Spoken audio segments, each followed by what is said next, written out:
You know, I'm really, really excited to be here at Selenium Camp.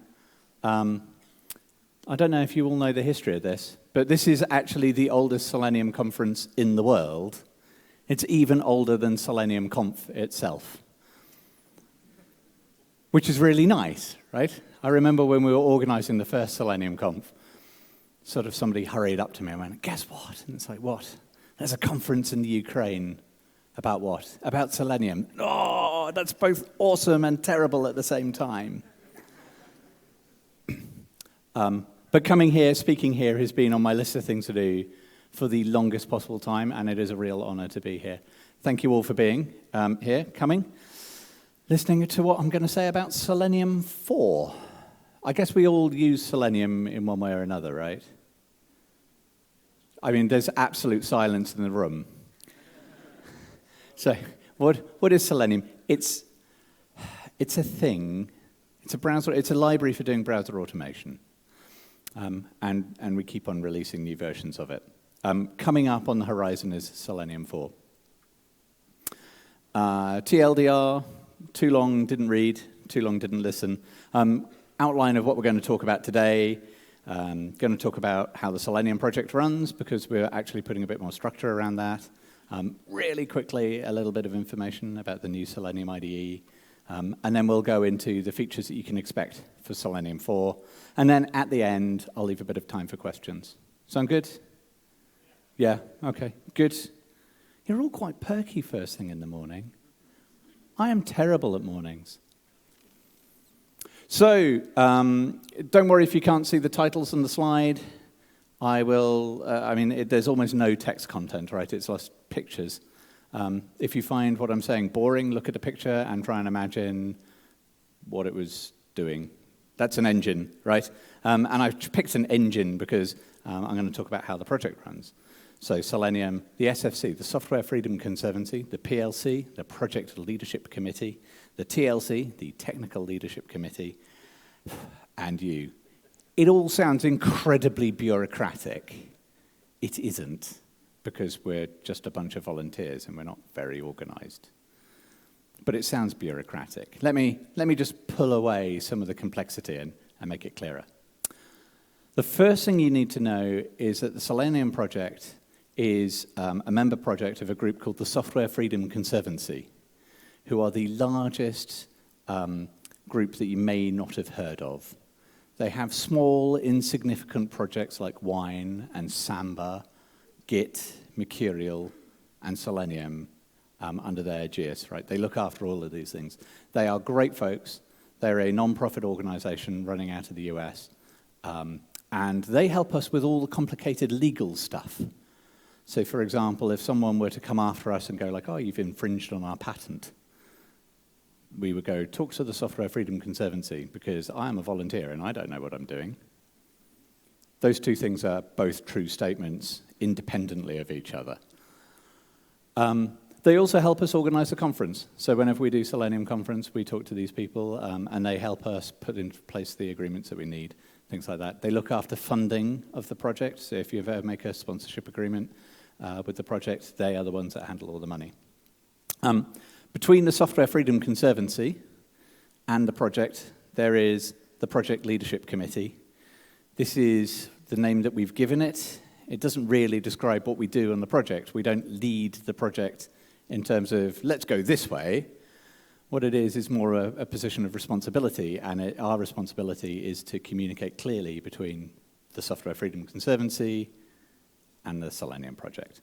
And currently, as members of the Project Leadership Committee, we have Jim Evans, who is in charge of the .NET bindings, Alexei Baranchev, who is very well known in this part of the world, in Russia, I believe, Manoj Kumar, who is an absolute superstar, and this hairy reprobate, who's there. We used to have Ashley Hunsberger, who was lovely, but because of personal commitments, stuff like that, she stepped down.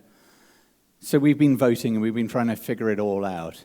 And we're still sort of doing the final dotting the I's and crossing the T's. Dotting the T's, crossing the I's? I don't know. But I'm really happy to announce that our very own Marcus Merrill will be joining the PLC in the not-too-distant future. I kind of mentioned this briefly the other day. You've known it's been brewing. He's sitting here in the front row going like, being humble. So yeah, I mean, that's just more work for you, I'm afraid. So the SSC and the PLC, we talk, right? And we're like, oh, we should have a conference. And then people like Marcus and Manoj make the conference happen. And then I get to go up on stage and go like, we're going to release some software eventually. The technical leadership committee is, you can think of them as the tech leads of the project, right? Each of these people has made a huge contribution to the code base that you see in Selenium, and they tend to be owners of the language bindings. So we have Diego in the top left-hand corner. We have David Burns, Jim again, .NET, Alexi, Titus, who is over here, Dave, and me. And what happens is when we're trying to figure out, like, well, what features do we want? How do we actually shape Selenium 4? What do we think we ought to put into the next release? This is the group of people that are leading those discussions. Now, we're an open source project, so we don't have those conversations in isolation. We have a Selenium IRC channel. Who here is old school enough to still use Internet Relay Chat? Right. 5 of us. Don't worry, it'll still be there. If you're not old school and you like that newfangled stuff, we also mirror the IRC channel into Slack. Slack, loads more people use, quite often at work, because Slack is the place where work goes to die, right? It's like, oh, look, I've got 1,000 messages. They're all really interesting, and I like the people I work with. So I'll just answer messages all day rather than doing work. We are on that Slack channel, stuff like that. Obviously, the project itself runs on GitHub. So if you have any contributions you want to make, something you want to fix, send us a pull request. Now, the problem is that we are a small group of volunteers doing most of the work, and very few of us are paid to, I think none of us are paid to work on Selenium itself professionally. We fit this into our copious free time. And because of that, your PR might sometimes languish, and for that I am truly, truly apologetic, because we really, really want patches and things like that. If that happens to be the case, have no problem at all coming in to the Selenium Slack channel and gently nudging us with, hey, I put this PR together, and it would be really nice if somebody took a look at it and looked meaningfully at us, right? And somebody will do a review at that point, because all of the Selenium committers hang out on that IRC channel, that Slack channel. So that's a really easy way of getting hold of us. Public shaming through Twitter, please don't do that. But you can certainly, my DMs are open, so you can send me a DM and go like, hey, Simon, I've got a pull request, and I'd really like it if you had a look. So that's all good. Contributing is easy. If you're interested in the Selenium codebase, I'm going to be around for the conference. Come and find me, and I will get you started with the build and the original checkout and our crazy build system and everything like that. It's not terrifying, but it's a little bit like, this is very alien when you first come across it. So, Selenium 4, why the major version bump? Good question, I'm glad you asked. First thing is, we have revivified the Selenium IDE. So if you go back into the dim and distant mists of time, the IDE was a really easy way for people who weren't very comfortable writing code to get into using Selenium. They could just record a test with click, click, click, click, click, and they could play it back, and it would go click, click, click, click, click, but in an automated way. That worked great, but it was a Mozilla extension for Firefox, and Mozilla, in their wisdom, decided they were going to do web extensions instead of their own proprietary format. And so we were in a bit of a fix. It turns out there was a company called Sidex who took the original Selenium IDE and packaged it up as a series of web components, and we were able to run that as a web extension. And then the folks at Applitools got involved, and they have completely rewritten it, basically from the ground up, to be a web extension, and they're now porting it to be an Electron app. So if you've used something like Cypress, where you've got like that nice integrated environment where you can record and play back things, That is the direction the IDE is heading in. The new version isn't out yet, so I'm not going to talk much about it, but it's coming, and I am actually genuinely excited about it. The other reason for doing the major version number is we are dropping the original JSON wire protocol, which evolved organically over time from the project, and we are formally adopting the W3C WebDriver protocol, which has been argued about in dark rooms with no windows for an incredibly long time. And we finally released a specification a year and a half, 2 years ago, something like that. The good news is the W3C WebDriver spec is already implemented in Selenium. So if you have Selenium 3.141.59, you already have it. In fact, if you have any of the latest Selenium releases, you have support for the W3C WebDriver bindings. The reason for the version numbers, by the way, it is the number, it's the digits of pi, yes. And the reason for that is that semantic versioning is a polite fiction that doesn't really work. And so version numbers mean nothing as long as they head upwards. I may be alone in this view. There are people nodding like, oh yes, I've done a point upgrade and that's been completely flawless every time.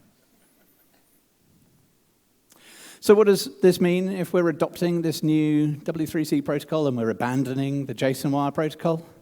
I'll be honest, probably nothing. Doesn't matter to you. Why doesn't it matter? Well, if you're just using this stuff, it's available everywhere. The people who care about the protocol are the people who do Selenium as a service. So Source Labs, Browser Stack, Testing Bot, companies like that. They care about which version of the protocol you speak, largely because the way that you instantiate a session has now changed. Like once a session is up and running, you just go, that string goes to that computer over there, right? It isn't that hard. But these people care. You, as a user, unless you're implementing a Selenium server, you don't need to care. It's all fine. And that's kind of nice. And one of the reasons you don't need to care is because we have these stable user-facing APIs. Like when you're using Selenium, you're probably not using the raw wire protocol, right? You're using one of the libraries, the Java binding. Who uses the Java bindings? I apologize, those are mine. .NET, about the same number of people. Ruby, Titus looks after the Ruby bindings. Just some of you raise your hands, make him feel good. Python, lots of Python users. Ah, this is where you're hiding. JavaScript, surprising number of people. Okay, good. The promise that we have is we have stable user-facing APIs. Your move from version 3 to version 4 should be a drop-in upgrade. I say should be, right? There are some caveats. There are like caveat emptor, buyer beware. The first thing to be aware of is if it was deprecated, it's probably gone. Like we're pretty good on the Selenium project at deprecating interfaces and things. We mark them deprecated or obsolete or whatever is appropriate for your language of choice. And the official way that we run this on the project is it gets deprecated for at least one release, and then we're at liberty to remove it, which is why it's a good idea to just follow the releases fairly closely. So really, for the user-facing APIs, we could have just done another point release, except people get really grumpy with version numbers like 3.141.59. Like if we'd carried on that, people would have finally figured out that we weren't entirely serious about version numbers. So if it's deprecated, probably gone. Legacy wire protocol support, that's also probably gone. I think it's been ripped out of the Ruby bindings already. Yes, Titus is sort of shrugging and nodding at the same time. A schnod. It's gone from there. It's gone from Python. I think C#. I think Jim has probably pulled it out. We are leaving a mechanism to get hold of the legacy wire protocol in the Java bindings, and that's because the Java bindings are used for the Selenium server, and we are absolutely slavish about backward compatibility. Backward compatibility, you can actually, it happened the other day, somebody messaged me and went like, I am using Selenium to do this with the latest Firefox and it's not working. And I said, well, what are you doing? and they wheeled out like the original Selenium 1, like the Selenium interface from Selenium 1. And it's like, holy smokes, still being used. And it turns out about 10% of our downloads are still people using the original Selenium RC APIs. Selenium 2, is anyone using Selenium 2 and willing to admit it in a room full of other people? No. Okay, Selenium 2, there are loads of people still using that, weirdly. And so if we remove backward compatibility, there are this sort of silent pool of people who are just using this API, and it's been stable for the longest possible time, and suddenly if we took it away, we would upset them, and it would be horrible. Like, your tests represent a significant investment on behalf of you and your team. The last thing we want to do is to invalidate that investment. And so even though we are moving things away, we provide backward compatibility.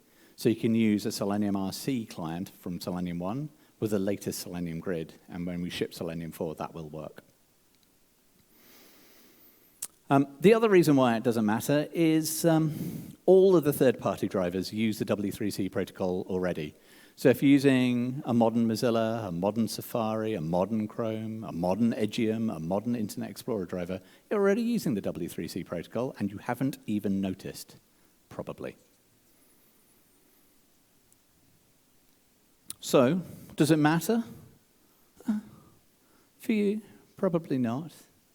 Like, you'll just do a library upgrade, and suddenly you'll get all the shiny new features. If you're using Selenium 3.14155, try doing the upgrade to the latest alpha, and feedback now would start being appreciated, because we think the client-side bindings are pretty stable and pretty good. So now is a time to start giving us feedback so we can fix it before we ship 4.0. Of course, we're not just changing the wire protocol. That would be incredibly dull for everyone involved. We're adding some new tricks. You may have heard of frameworks such as Puppeteer and Cypress. Heard of those? Right, yeah, some nodding. So this is a bit of an interactive talk. Like, occasionally I'll ask you to, I'm not going to ask you to stand up and do like calisthenics or anything like that. That would be hilarious, but I'm not going to do it. But yeah, Puppeteer and Cypress are something that are on our radar. And one of the claims that people make is like, oh yeah, it's faster and it's more stable. It's like, well, yeah, currently, and there's a gross simplification of reality that follows. But one of the reasons why it's faster is because it uses this thing called the Chrome debugging protocol. Like, the Chrome debugger hooks into this thing, and it gets events coming out of the browser, and it listens for events in the browser. The other reason why it's more stable is because the people using it right now are self-selecting, and they are motivated. Like, a lot of people who are adopting a new tool are doing their best to make this thing stable and fast. A lot of Selenium users are normally not on greenfield projects. They're being told they have to use it. Like, they don't have the same investment. You can make Selenium tests incredibly stable and incredibly fast. Like, Aslak Helsoy at Selenium Conf, Paul Hammond on YouTube, they all have videos showing Selenium tests running in seconds. Like, full end-to-end tests in seconds, repeatedly, incredibly quickly. You can make these things happen, but it takes engineering effort. But this CDP is kind of interesting, right? It allows you to hook into the browser. It allows you to get hold of commands and do interesting things. The downside is it's a debugging protocol. And as a user, it is incredibly horrific and hostile to use. Like, it's designed to get information out of the browser. It's not designed to be a pleasant automation experience. So one of the things we're offering with Selenium 4 is, yes, you can have access to the Chrome debugging protocol. You can do all sorts of things. You can register for events from the browser, and it will tell you exciting things that's happening. But we're also providing wrapper classes and helpers to do tasks that you commonly want to do. So it says demo here. Wish me luck. Okay. So here we have, can you see that at the back? Good, excellent. Here we have a fairly simple test. We're going to go to a particular URL, we'll sleep for 4 seconds because we don't know how to write tests. Don't ever put thread.sleep into your tests, right? The reason why I'm doing it is so that you can see that something is happening. I am ashamed. I feel dirty. I should have, been clever about it. We're going to get the body, and then we're going to make sure it contains the text, love to see a kitten. Why is it going to say, I love to see a kitten? Because the server that I've started, for every single request that comes in, writes the text, I would love to see a kitten here. So let's run this.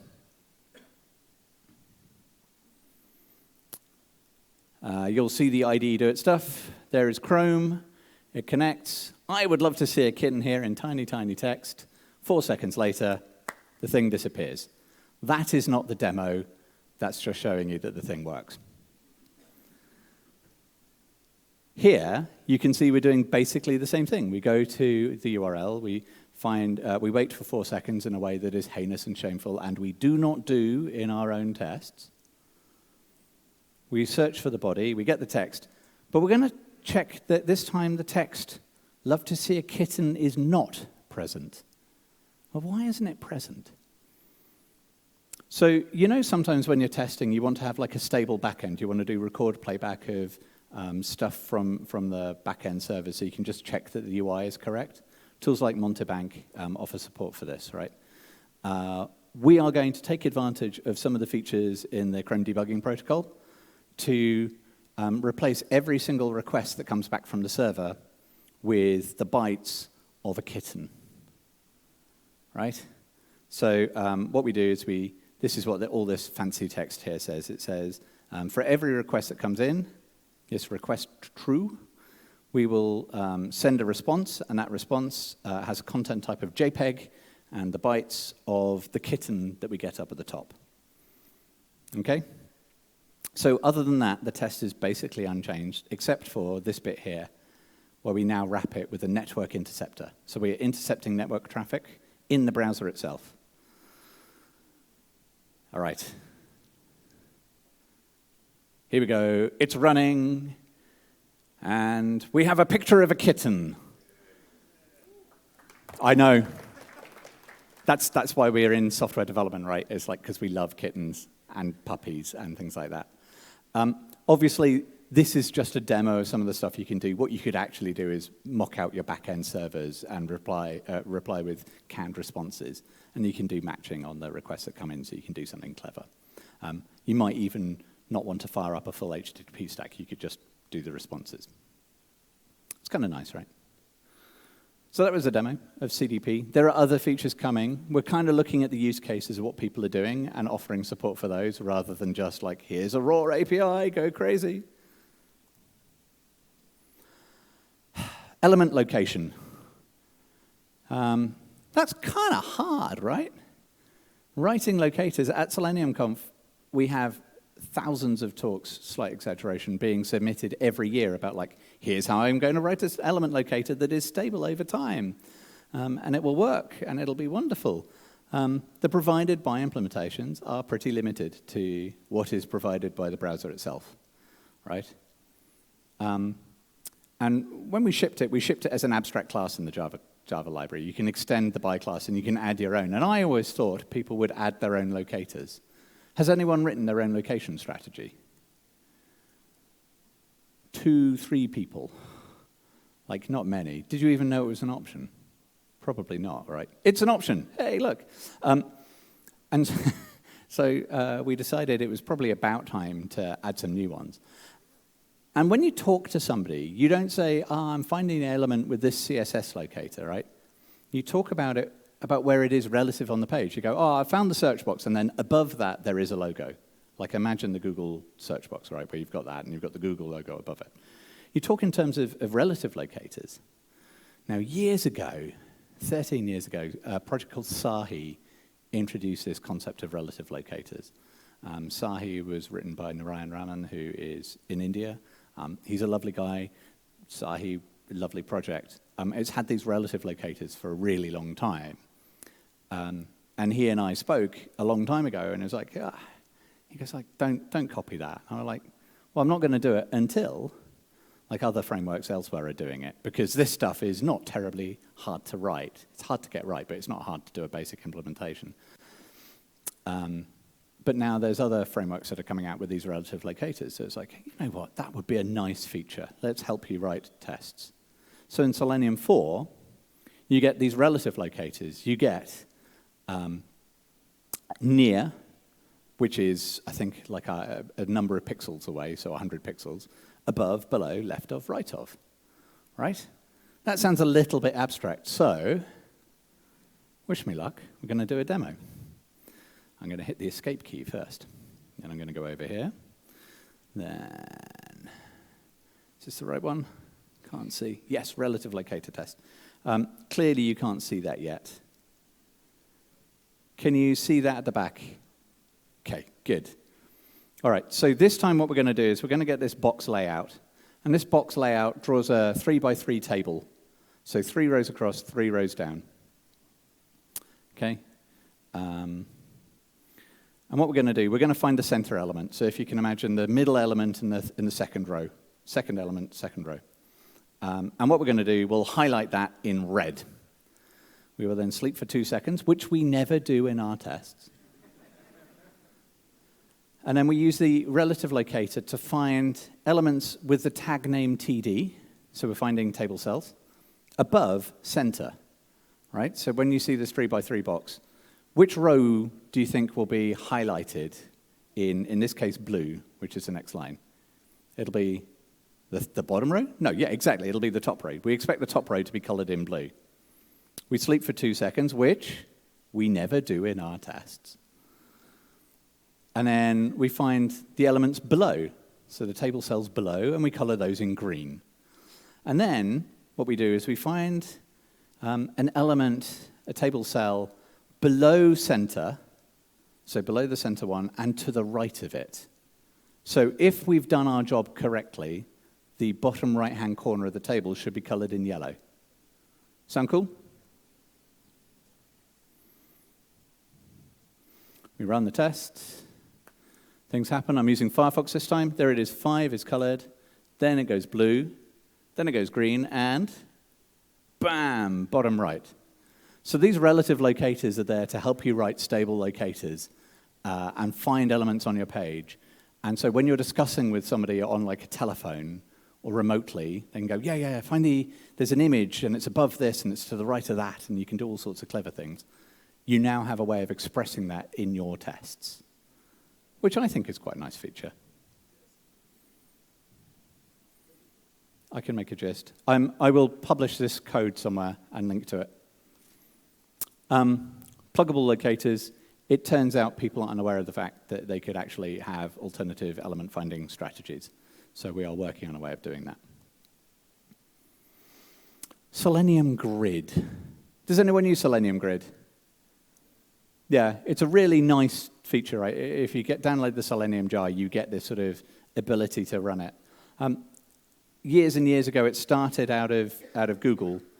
Jennifer Bevan, Jason Huggins worked on a thing called the Selenium Farm, and they talked about it at one of the user group meetups.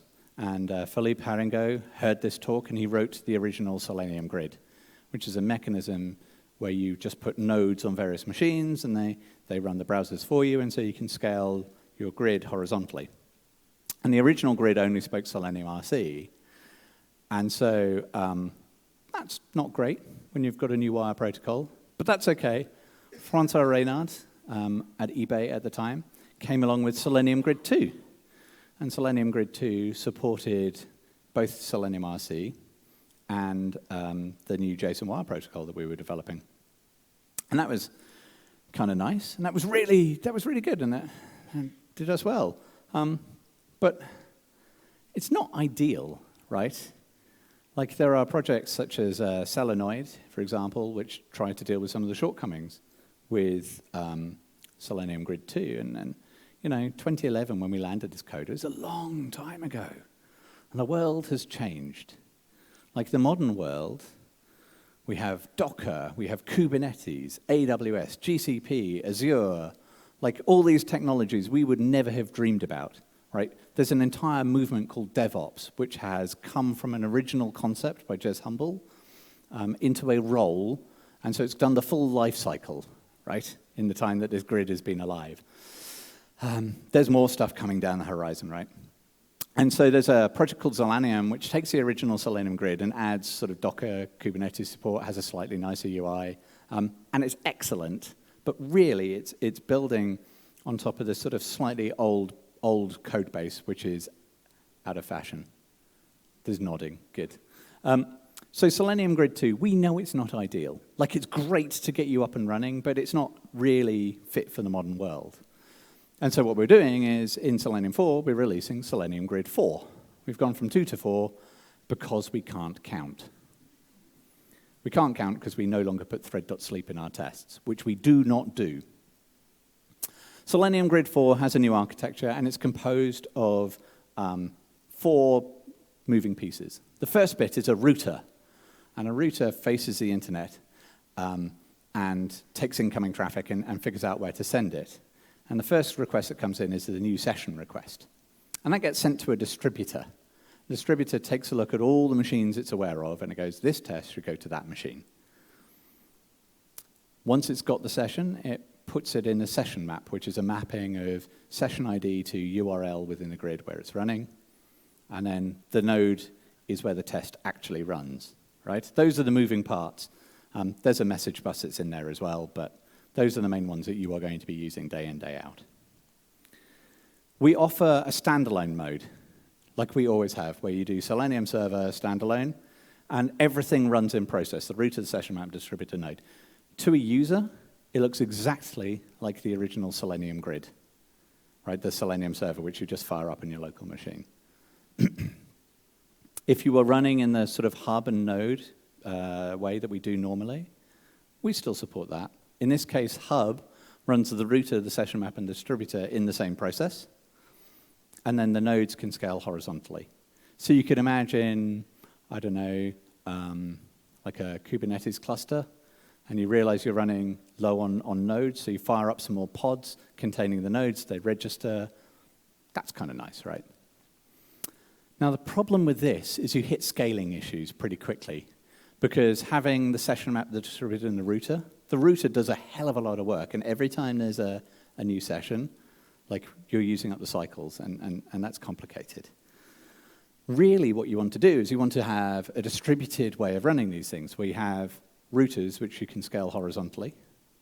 You want to have the session map, which you want to be able to base on something like Redis or JDBC, like a data store of some sort, not just in memory. And you want the distributor to solely be responsible for figuring out which node it should use. So it can do that job, and it can dedicate every bit of CPU to it. And then nodes, you can scale horizontally, right? So, I mean, that's the system you want. And then what happens is you can scale this thing almost indefinitely. You can just keep on adding new nodes, and when you run out of connections on the front end, you can add more routers, right? So this thing is designed to work in the modern world. So you can put this in a Docker image, you can run it in Kubernetes. Life is sweet. The only problem is, right, when you have this distributed architecture, pardon me if this is noisy. When you have this distributed architecture, figuring out what has gone wrong becomes a nightmare, right? It's bad enough when everything is on the same process and you can poke around. When you have this sort of distributed grid, it's hell on earth. And so coming out of the microservices movement is this concept of observability, right? And observability is more than just metrics. It's more than just notifications and alerts. It's more than just distributed tracing. It's like a way of life. It's a way of thinking about things. It's a way of being able to ask the system questions that you need the answer to when you didn't know the questions beforehand. Alerting is a way of asking questions when you do know the question beforehand. Oh, we've seen this go terribly wrong before, so let's do something interesting. One of the things that has dropped out of the observability movement has been distributed tracing. Have any of you seen this? It's really nice. So, I'm going to do a demo. Wish me luck. I always say that. What could possibly go wrong? Don't answer that question. Okay. I have here a shell. So what I'm going to do, I'm going to just start that, and I will start that. And then Jaeger is a product released by Uber that allows you to collect distributed traces and display them. So that Docker image I just started is Jaeger. UI is located at localhost la-da-da, blah, blah, blah. So let's go there. Thanks. I'm dodging because there's a light that's shining directly on the screen that I'm reading. I like that mobile phone. It's groovy, man.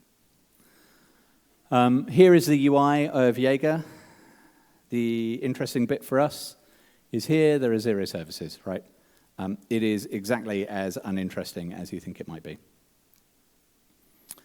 So what we're going to do, we're going to start up a Selenium grid, distributed, and then we're just going to get a Firefox driver, and we're going to go to the server URL.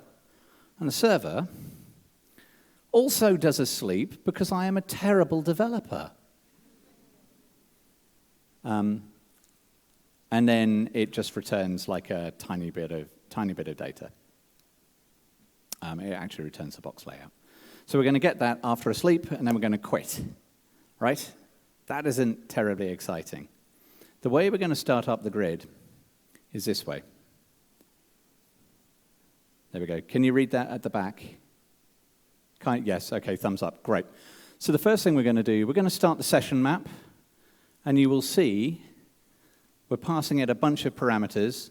So these Jaeger things are used by Jaeger to do what it needs to do. We're just going to pass it the Selenium jar. This is a version of the Selenium 4 release that I have on my machine. We're going to add support for OpenTelemetry. Are you familiar with OpenTelemetry? It's one of the many APIs for doing distributed tracing. We're betting that it's going to be the one that succeeds. We're going to use that, and then we're going to start the session map server. We're going to do the same thing. We're going to start a distributor. We're going to start a router. Finally, we're going to start a node. And the thing that's weird about this node is down here on this bottom line, which I will put up as high as I can. Boom. Press the up arrow. There we go. The thing that's weird about it here is we are taking a Docker image, and we're saying whenever there's a browser named Firefox, use that Docker image. Right? Because out of the box now, the Selenium grid offers support for using Docker images for running your tests. So, in this window here, I'm going to run that command. No such process, good. So we're starting all the bits and pieces up. Boom, boom, boom. Excellent. There's a lot of noise. Okay. So the very last line says, thank you, says, hey, look, I'm changing the status of the node to up because everything's okay. So now if I do a curl to the status endpoint, again, you can see here, it claims the Selenium grid is ready to accept traffic. So what we've done is we've got this distributed grid running. I've got everything running on the local machine. You can imagine that running in a Kubernetes cluster. I will leave that to your imagination. So let's run. This isn't a test. It makes no assertions. Let's run this code. Exciting things happen. I can't see this browser. Where is it? I don't know. It's detected that we're using the W3C dialect, and everything has worked, and it hasn't failed. I couldn't see anything. Could you see anything? Would you like to know what happened in that? I would. So let's go to the Jaeger console. There are now 5 services that it has seen. Jaeger query, and the node, the distributor, the router. So let's take a look at the traces that we found from the router. And you read these from the bottom up. So it does the newest trace up at the top. You can see here, I ran the status command. Maybe you can't. Can you see that a bit better now? Good. Okay. And then I did something, right? And what did I do? Well, this is us, you can see here from the HTTP URL. we're creating a new session, right? And you can see that we hit the router up at the top in brown, and then we went through the distributor selected a node. The node did a lot of startup. And then tiny little bit, it registered the URL with the session map, and then it returned control to the user, right? So that's kind of nice. And then the next thing we did is we handled the session. Well, what did that do? So here, you see we hit the router. It looks up in the session map where it needs to route to. It then passes it to the router. The router passes it to the node. The node now speaks to the running instance in Docker. And you will see here the HTTP URL. From here, if you know the W3C spec as well as I do, you know that this is now going to a URL. So the reason why this took 1.76 seconds is because we were doing a lookup on a resource that was a long way away. So we now have distributed tracing baked into the Selenium grid. If you know anyone who's a sysadmin, they will probably give you a little bit of a hug if you tell them you are going to deploy this thing. They're going to be a bit happier. So Selenium 4, what is it? Why are we doing the major number change? The first thing is we have a brand new IDE. It is shiny. It is lovely. It is written in JavaScript, if you like JavaScript. Many of you do. It accepts patches. They would be welcome. WebDriver, the APIs you use, same user-facing APIs. You should be able to drop in the current alphas, and your test should continue to work. If they don't, please let us know. So it's the same user-facing APIs, but now it only speaks to W3C WebDriver protocol. That is not a problem, because the entire world only speaks to W3C WebDriver protocol at the moment. We have added relative locators, which give you new options for testing, right? And support for the CDP as well, which again is unlocking capabilities we didn't have before. A new Selenium grid that is better suited to running in the modern world, and out of all of this, a smarter, cleaner, nicer code base, which is something that I hope we can all aspire to. We have a few minutes for questions, but thank you all very much for listening. If you have any questions, I'm happy to take them.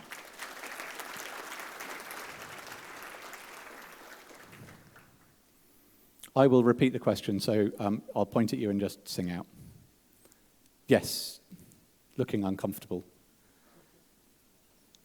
Shout, and I will repeat the question so everyone can hear.